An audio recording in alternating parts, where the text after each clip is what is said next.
बिस्मिल्लाहिर्रहमानिर्रहीम। Question number 5 हम करते हैं। ये है जनाब, फैशन कॉर्नर का है। फिगर्स दी हुई हैं लेजर की, और ये कह रहा है कि cost of goods sold account बनाना है, उसको क्लोज करना है, ग्रॉस प्रॉफिट को कैलकुलेट करना है, और cost of goods sold statement बनानी है। तो स्टेटमेंट हम बनाते ही हैं। अच्छा जी, शुरू करते हैं। ओपनिंग स्टॉक कहाँ है जनाब? 9,999। अबे यार, अजीब फिगर है। 9,000, इतना बड़ा लिख दिया। 9,999, ठीक है। ये ओपनिंग इन्वेंट्री हो गई। परचेजेस 44,444।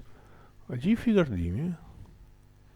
ये हमने मिडिल कॉलम में लिखा है 44,444।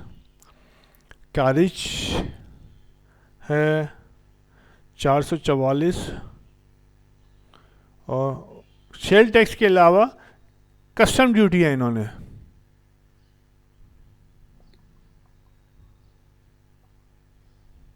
बताते हैं।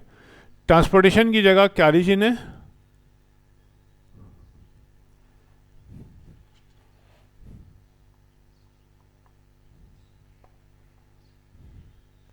कैरिज इन है 444 रुपये,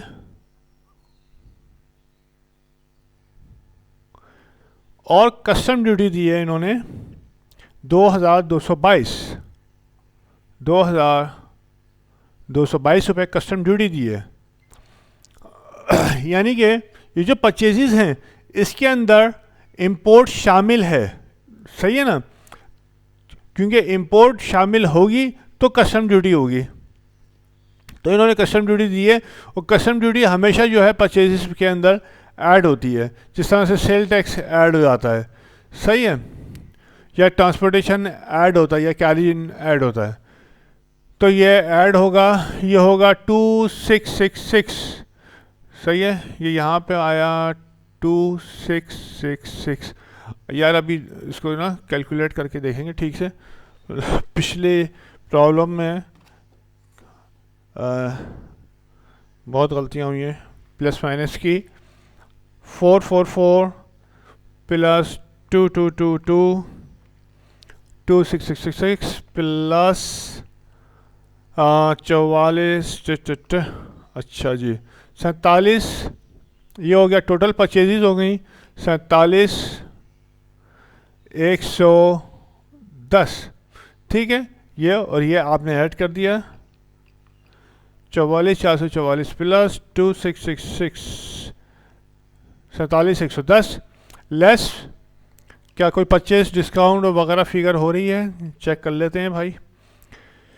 हाय यार, अजीब व गरीब फिगर है असल में। 888 परचेज डिस्काउंट है आपके पास 888। एंड परचेज रिटर्न वगैरह है। परचेज रिटर्न भी है, रिटर्न एंड अलाउंस।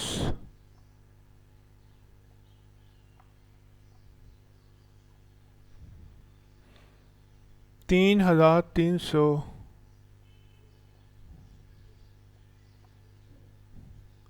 ठीक है, ये माइनस होके इधर आ जाएगा मिडिल कॉलम में नेट परचेसेस निकालने के लिए। अच्छा जी, 888 प्लस 3333, तो ये 4,221। भाई यार, अजीब सी फिगर आ रही हैं, चक्कर आ रहे हैं। अच्छा जी, ये आ गई नेट परचेजेस आ गई ना ये? यस।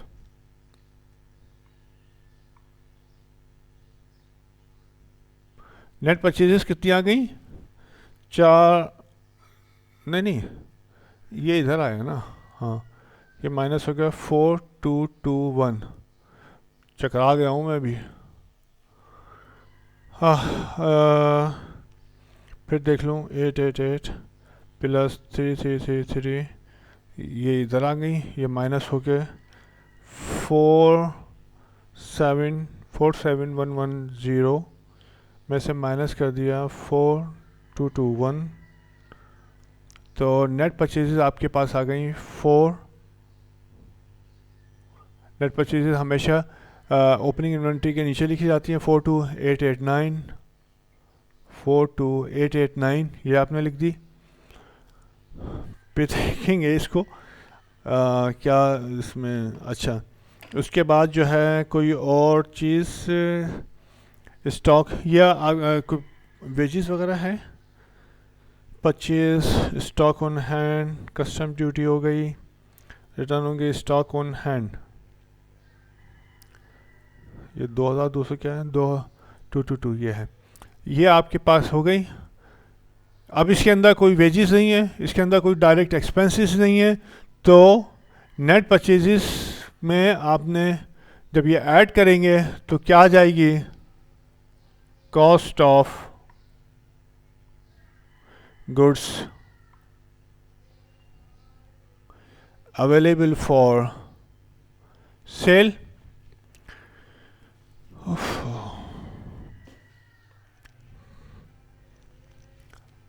9999 प्लस 42889, 52,888, और cost of goods available for sale में से हमेशा माइनस होता है एंडिंग इन्वेंट्री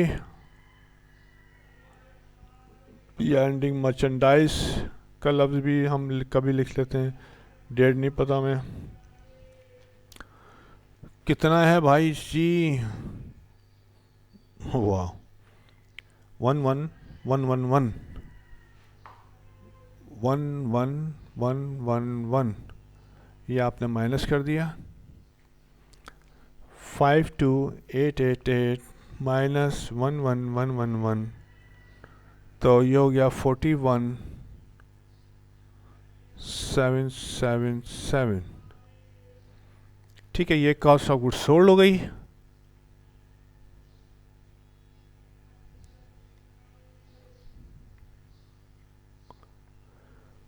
ओके, ये कॉस्ट ऑफ गुड्स सोल्ड हो गई। अच्छा जी, अब इसके अंदर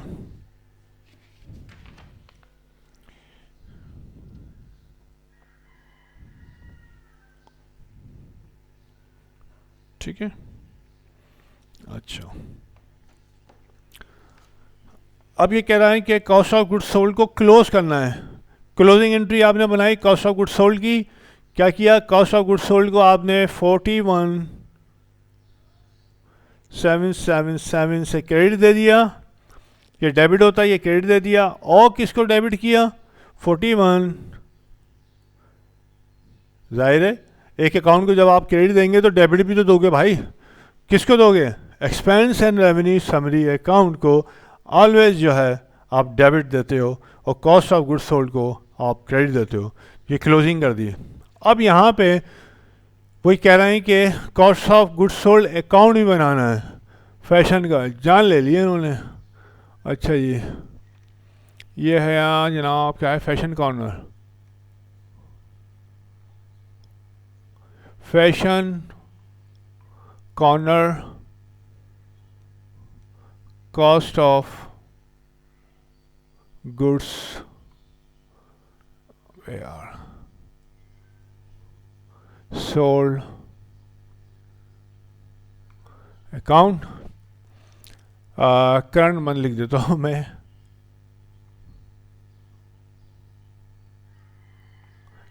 उन्होंने लिखा है करंट मंथ तो मैंने भी करंट मंथ लिख लिया। ठीक है, ये मैंने जनाब अकाउंट को यहाँ तक लेके गया और इसको मैंने अकाउंट शेप में दे दिया, किताब में रख दूँ क्योंकि फिगर्स यहाँ पे रखी हुई है मेरे पास। ओपनिंग इन्वेंट्री मेरे पास ये है, ओपनिंग इन्वेंट्री 9999,999। परचेजेस मेरे पास ये हैं 44,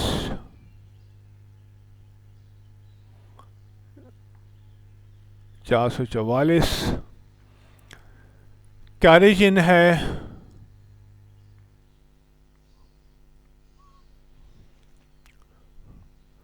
444। कस्टम ड्यूटी है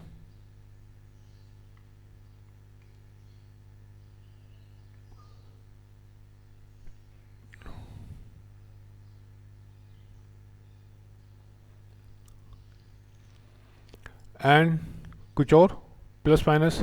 वेजेस नहीं है, कोई और एक्सपेंस नहीं है, यहाँ पे ख़त्म हो गया। ये 4 आइटम थे जिनसे आपकी cost of goods sold account increase हुई। वो आइटम जिनसे कॉस्ट ऑफ गुड्स सोल्ड की अकाउंट डिक्रीज़ हुई, परचेज डिस्काउंट,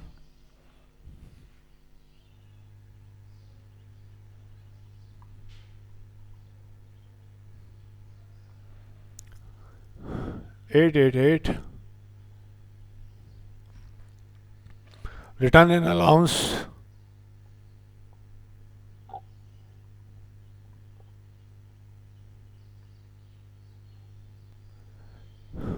3 ठीक है। और ये तो भूल गए आप, ये नहीं भूल जाना। Ending inventory 111। ठीक है, फुटिंग करें आप।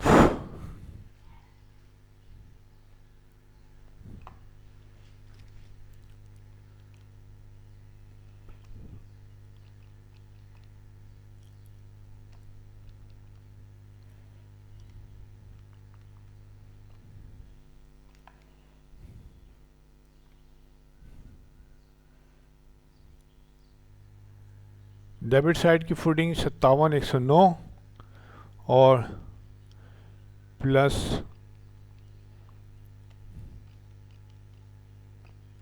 15,332। क्रेडिट साइड की फुटिंग हो गई। डेबिट साइड बड़ा है, क्रेडिट साइड छोटा है, माइनस कर दीजिए आप। 57,109, 41,467। ये फिगर आपकी आ गई। ये क्या आ गई? कॉस्ट ऑफ गुड्स सोल्ड, ये फिगर आ गई। और आपका अकाउंट आपने बराबर कर दिया 57,109 और ये आपने कर दिया 57,109। Right, cost of goods sold account आपने बना लिया। अब क्या कहता है जनाब? क्लोज आपने कर दिया है और स्टेटमेंट आपने बना ली है। ग्रॉस प्रॉफिट, ग्रॉस प्रॉफिट के लिए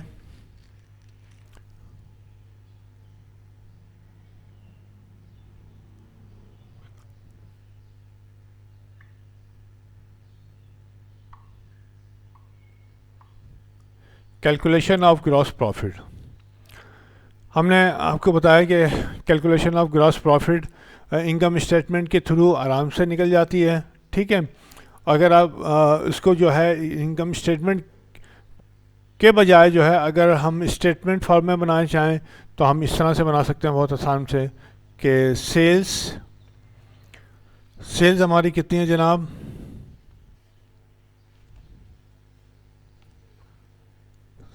डबल 7,777 लेस अगर कोई रिटर्न वगैरह है, सेल्स रिटर्न, परचेजेस, कैरिजन, स्टॉक और 9 कस्टम ड्यूटी। सेल्स में से कोई चीज़ रिटर्न वगैरह नहीं हो रही है तो लेस कर देंगे आप कॉस्ट ऑफ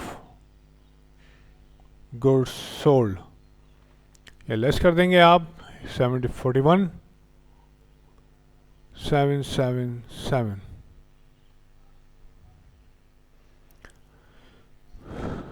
तो कॉस्ट ऑफ गुड्स सोल्ड कितनी आ गई, माइनस करने के बाद जीपी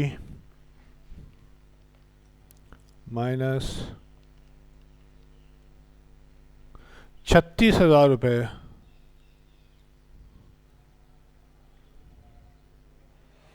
ये आ गया।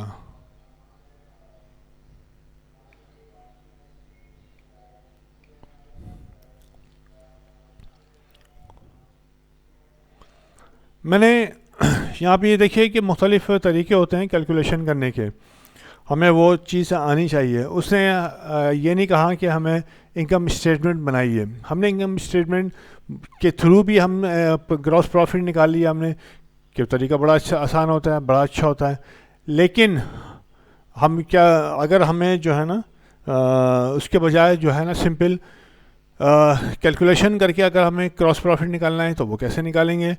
सिंपल सेल्स में से लेस कॉस्ट ऑफ सेल निकाली तो ग्रॉस प्रॉफिट ये आपके आ गए।